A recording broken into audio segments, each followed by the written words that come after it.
Good morning. You listen to FloorDaily.net, and I'm Kemp Harr. This morning, my guest is Aaron Pirner, who's president and CEO with Kemp Carpets. Aaron, how you doing? I'm doing great, Kemp. It's nice to hear from you. Yeah, it's good to talk to you. Are you in Wichita today? I am. I'm at home. That's great. That's good. I know you last week were at Carpet One in Dallas, so I know you travel a lot. Let's give our listeners a quick review of everything, fill in where I leave gaps, but I think you have 5 or 6 brands out here in the flooring business. You not only are a retailer, a major retailer, we do an estimate in the fall in our November issue.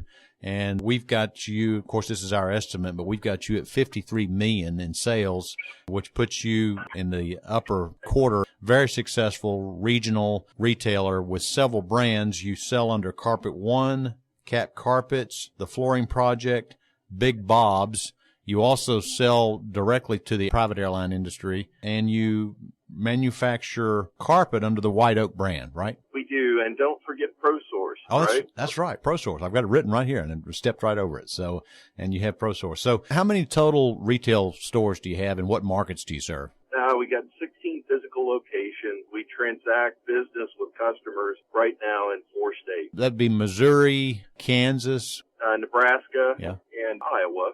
Well, one of the most interesting things that you've done in the retail business, how many years was it you launched the Floor Project? You want the creative time, or do you want the execution time when we started the store? Execution time. Execution time. We're going on about 2.5 years at this point. Okay, and you started with 2, and now what do you have, 5 or 6? Yeah, what we did was we started with the 2 locations in the test market period that we did for a little over a year and a half, converted 3 of our additional locations in our St. Louis market in January. I mean, literally January 1st was the kickoff for those 3 stores.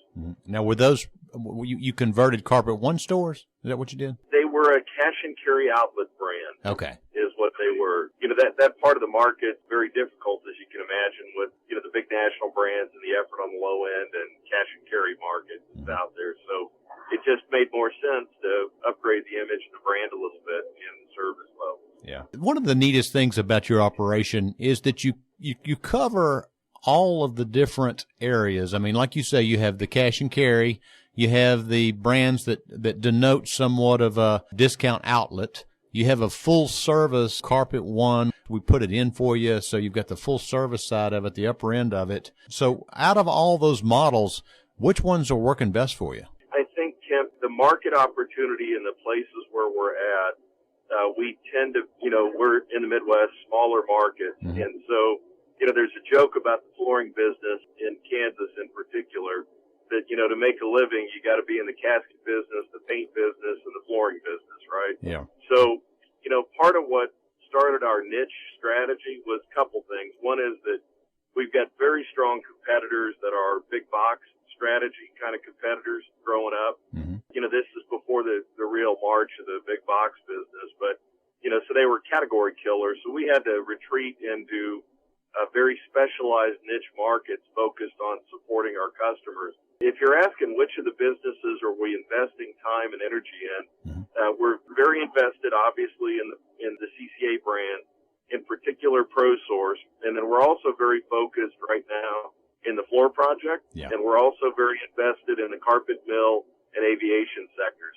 If you're looking at where we're putting our time and money and our people energy, those are the 3 that dominate. Give me your elevator speech on what the Floor Project is. The Floor Project is a really simple way to shop that's focused upon the ability of the customer to begin a project with us from their couch, to shop the store and look at the products that they need on their floor through our website, live real time. They can basically shop every material that we can provide to them online within the comfort of their own home. Yeah. Okay. So they can shop online. It's a very digital type of process. And when you go in the store, you've tied digital together. Unlike many flooring stores, where you have all these displays, some of which belong to manufacturers, you have your own display system. All the samples are the same. And you can lift up these little lockers, and then there's samples in there, and they can walk away with the samples. So it's a real easy way to shop, isn't it? They can, and our focus was really around what the customers wanted. We did a lot of research around their priorities, and being able to see it before they bought it, that's the digital solution we came up with. large sample, so it's easy to see what it's going to look like in their home that they can check out. Aggressive and good prices, so we do a tremendous amount of inventory and stocking, keep prices low. Be quick to the market with new introductions, so we don't have to wait on manufacturing displays or, just makes it easy. We're really trying to answer what our customers asked us for. All right. So tell me just overall, how are you seeing business? Because I'll tell you right now that just as we look at the residential business, it may be up 5%. That's being optimistic. So how's your business doing? I think you got to look at the different sectors, and it's spotty. It depends on the market. The builder market's pretty strong. It's doing well. Right. The residential remodel business is lukewarm, I'd say. I think your 5% number is high based on what we're seeing in the industry right now. I think it's more in the 1.5–2% range, and we're performing slightly above the market. So a lot of people who are in this business, some of them are actually going into the home and actually selling in the home. Do you have anything that does that? We do as an adjunct to the floor project side of it. We will go work within the home, but that's not our primary thrust. It's more of a supporting element for the customer if they need it. The reason I bring that up is because we just recently kind of shined a spotlight on Home Depot's strategy. They've just bought the rights to 1-800-MEASURE. So, their goal is to get in the house and then take it from there. Oh, it's interesting what they're doing, isn't it? Yeah, it is. All right. So another thing I wanted to point out, White Oak, obviously you have carpet manufacturing. I'm talking upper end too. Gorgeous stuff. Most of it made out of wool. We picked up from the North Carolina Economic Development Council that you've just committed to spend $4 million more over at the White Oak facility in Spindale. So you're expanding that as well, aren't you? We are, Kemp. Where we're at right now is it's an option. We've gone through the work with the state. They value us as a employer there. We're at the place that the timing with the Carousel acquisition could not have been better. We were maxed out on production, running 3 shifts, and we had to expand. With the latest effort that we've got with Mountain Rug Mill, got a great partnership with a well-known, long-standing brand. We've added a lot of diversity and very specialized, handcrafted capability. So we've expanded not only from the specialized tufting side into more the hand carving, hand tufted side as well. I mean, it's been a fantastic opportunity for us. What does this tell us? Is this telling us that the upper end of the market is pretty robust right now? I think if you look, and I'm sure that you're aware of some of the large expansions that are happening down in the Dalton, Georgia area right now, but look, you got to recognize that work is no longer done in the U.S. I mean, the business is always there. We're a very small player in that. I mean, our competition is not anyone in the U.S., frankly. Yeah. It's India, it's China, it's Thailand. It's a very international market in that segment of business.